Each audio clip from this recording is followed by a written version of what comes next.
Join me in this thrift store transformation of turning an old Mary Martin's Needlepoint book into a unique, one-of-a-kind art journal glue book.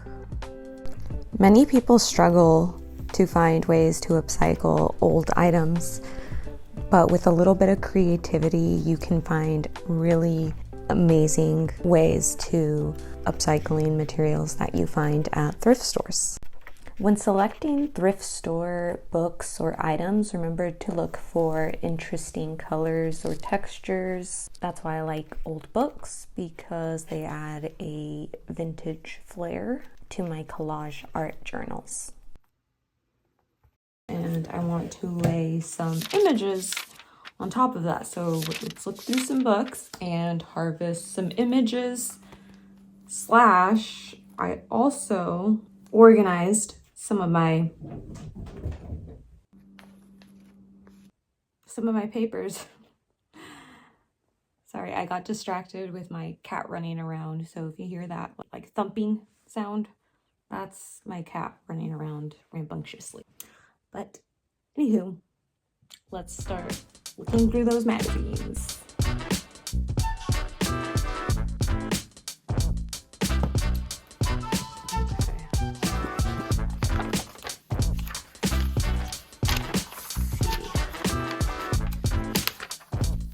So for me, I like to combine the old vintage flair with a more modern twist, and that is why I also use magazines from the 2000s to now.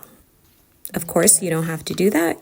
It's just a personal choice, so you do what you want to do. Just have fun with it and experiment. It is your own collage book, so that's all that matters.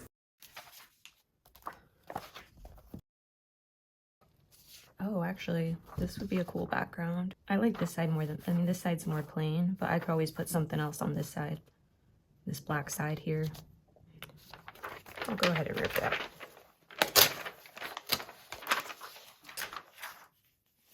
Oh, her eyes would be really cool. Okay, we've got some cool poses here. Again, though, I just wish this was a different color than black.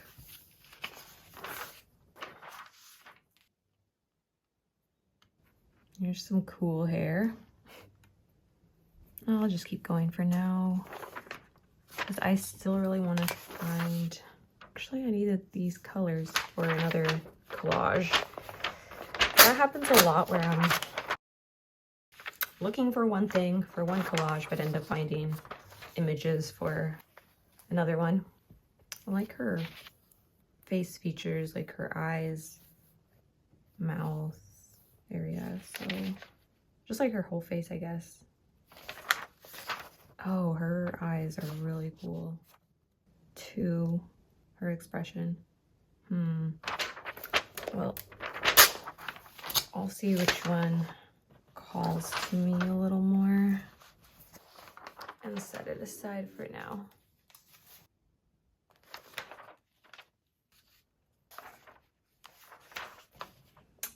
Also like this. Her pose is really cool. Obviously, I would take it out of this background because she's blending in way too much with the black. But yeah, let's just take it out. Oh, this would be a cool hand. Her top is really shiny. One could add some interest. All right, well, let's go ahead and rip that out. Okay. But right now, I don't want to cut out too much until I figure out what I want to use for the current one I'm working with, which, let me go back to it because I'm already forgetting what I'm working with. Okay, so I think the card's kind of cool. The blue in it kind of goes with the blue in here, but it's just one card, so I don't know if that's enough to make much of an impact. Let's keep going for now.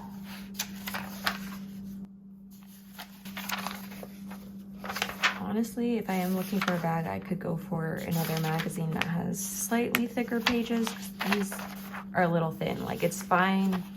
I prefer these for like larger scale figures or backgrounds, mainly backgrounds, but larger scale figures too. Just stuff that isn't too delicate, because this paper's on the thinner side.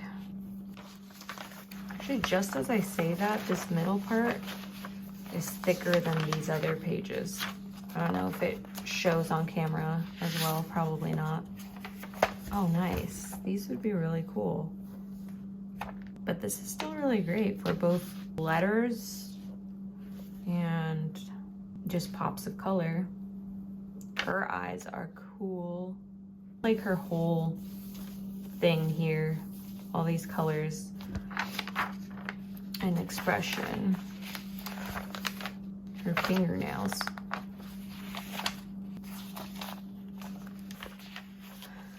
Plaids. She already is wearing plaid. Would it be too much plaid?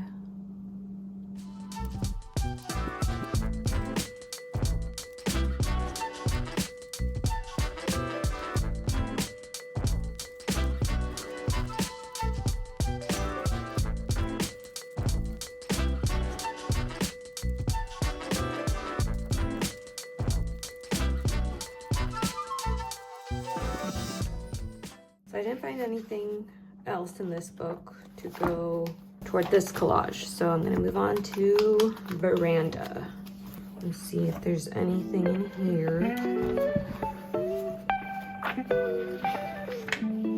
I wish these were blue.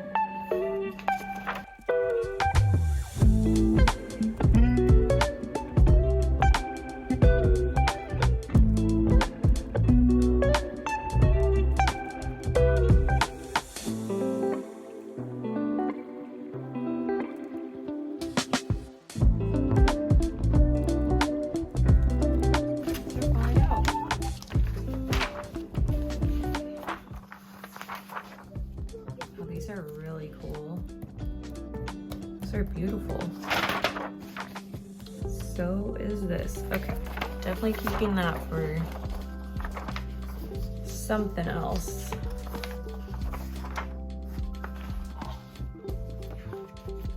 What else do we have? It's kind of a creepy child.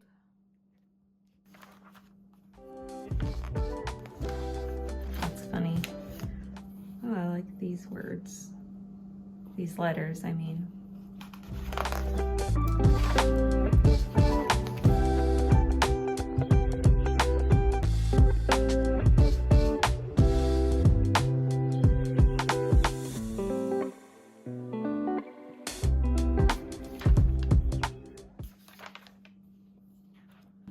Oh, look at this tile.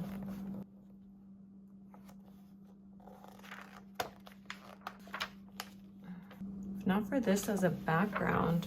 I'm gonna take this out.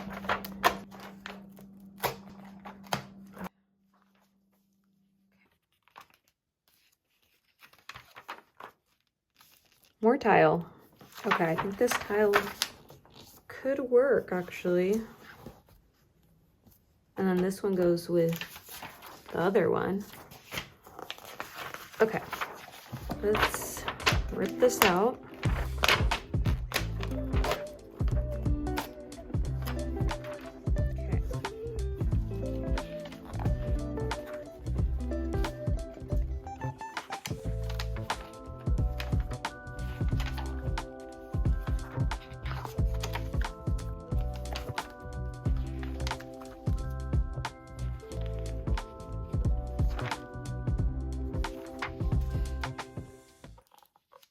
Twin beds have no place in a happy marriage. This is a huge bed. Super Ultra King mattress. An impressive 10 feet wide and 9 feet deep. Okay. And this could also maybe go, but then the bed's really cool too.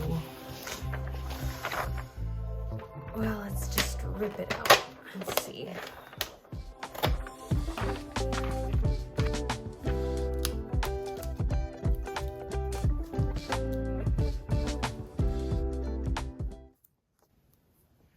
Can I see this as the back?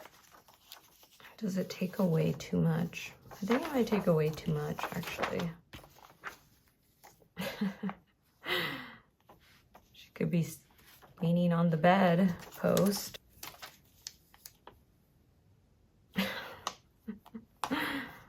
No. Just kidding. Set this aside.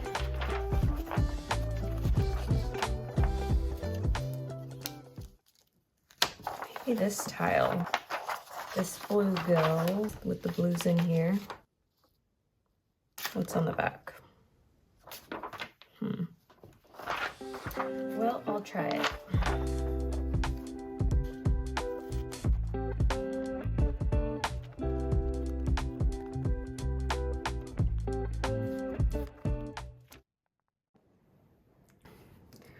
So I left off with cutting out this piece, but I think I'm gonna do multiple of these.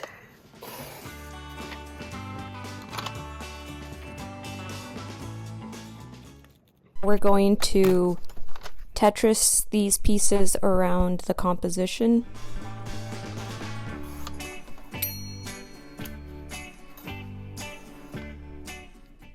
I needed to snip this a little bit more to make it more narrow. And then clip that piece. I just had to start gluing things down because I was really indecisive during this part and I just needed to start gluing because once it's down, there's not much I can change about it, but sometimes that's what you need to do in order to keep moving forward.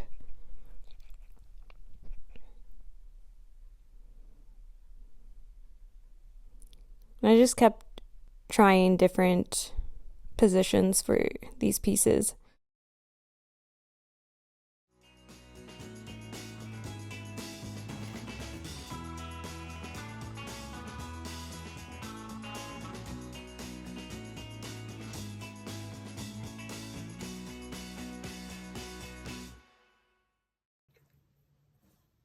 I found this face in one of the magazines that I was flipping through and cut it out. And I think I'm going to replace this girl's face because she just has a more pleasant expression and I think it fits the vibe here more. This like relaxing, serene room. Okay, but I still want to add something to cheer it up. So I like this food page with appetizers and just delicious looking food. So I'm going to fussy cut this all out. It took me a long time, so I didn't want to, you know, show you guys every single thing that I did here, but you can kind of see there.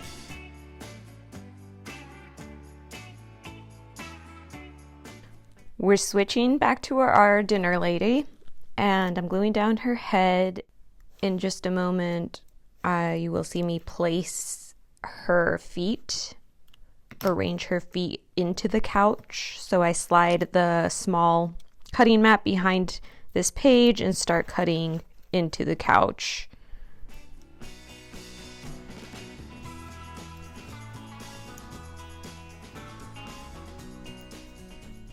Slide her in.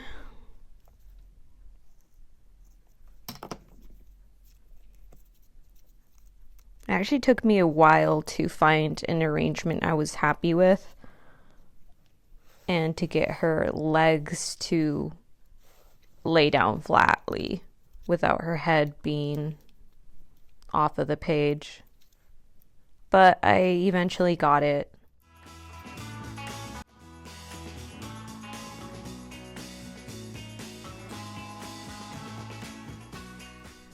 glue it down. And we're back to the appetizers. It's almost dinner. That white part at the bottom there is the actual plate that I cut out these little round appetizers from, but I split it in a way that looked as if the plate was going around that object in the scene. Got the soup up top and still trying to figure out where I want to place this. But don't they look super cute?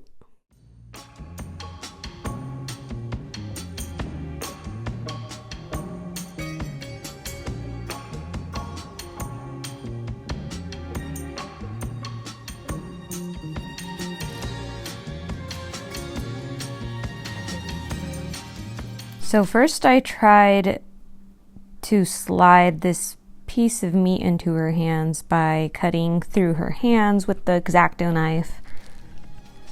That sounds so weird, but that's what I tried first, and I didn't really like it. It was a little too goofy, so next it's time to move this piece of meat.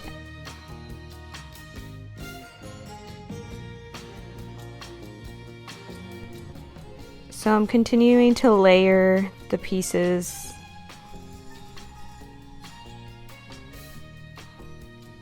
Rearranging and just seeing what looks best to me.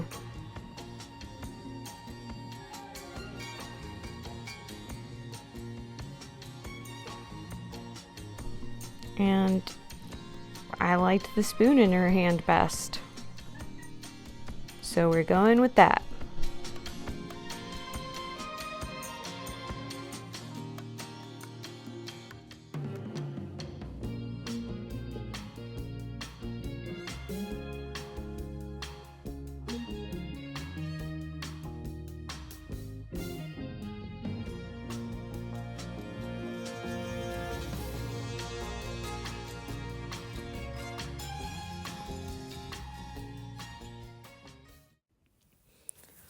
Oh no, we're not done yet. Normally I don't mind white space. In fact, I've mentioned in the last video where I talk about the important elements of collage that it can really enhance the rest of your composition. But here I just really wanted to feel like you were immersed into this dinner scene with this lady that's hosting this dinner party. And yeah, I just went with the story. Sometimes I'm just like, a story pops into my head as I'm collaging, and I just feel this need. I can't explain it. I wish I could explain it better, but to just keep going with it. And sometimes that means making it more complicated, such as here. So I'm continuing to find more and more pieces as I go along to really create a background that's completely covering up the white space and just hopefully making this whole scene, this whole composition more dynamic. But let me know what you think. Maybe I did add too much. Maybe it did look fine with the white space. To me, it just felt like something was missing. But sometimes some people prefer it that way. So yeah, I'm just curious to see what you guys think, and how do you work that out in your own work?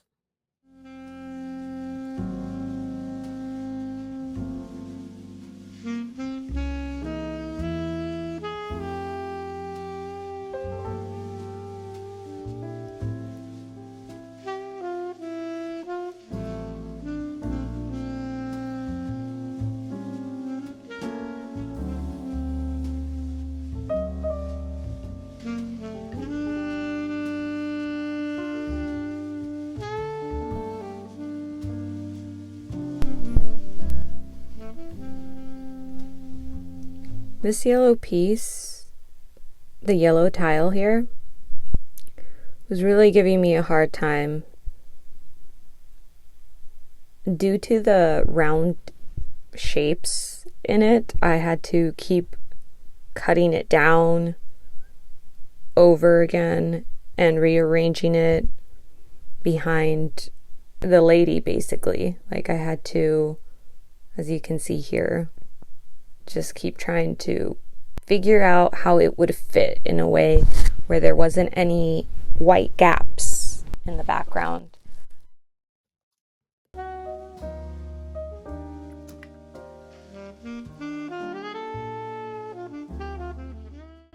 So yeah, needless to say, it took me longer than I would have liked, and I did get frustrated. But I think overall I was satisfied enough with the result.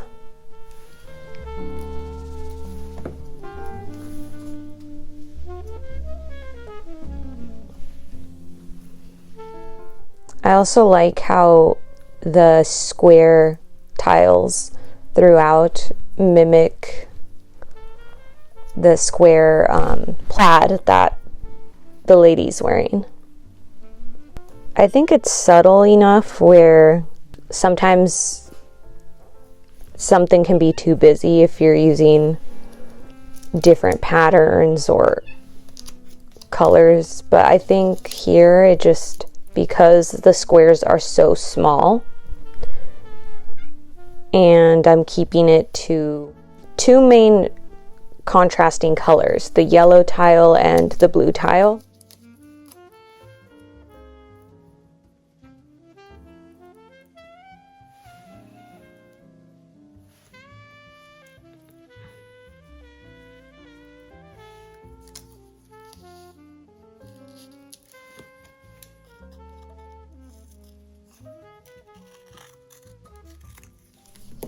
Let me know if you've ever transformed an old book into a glue book or art journal of some kind, and if so, how did it turn out? And if you haven't, would you ever want to try this type of project?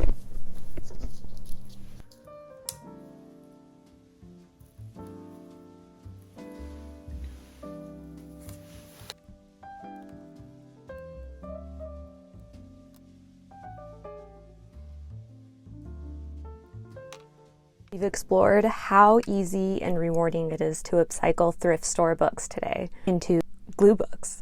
By following these simple steps and tips, I hope you feel empowered to create your own altered art journals, showcasing your artistic flair and reducing waste. If you enjoyed this video, give it a thumbs up, share it, and check out my other videos for more creative ideas.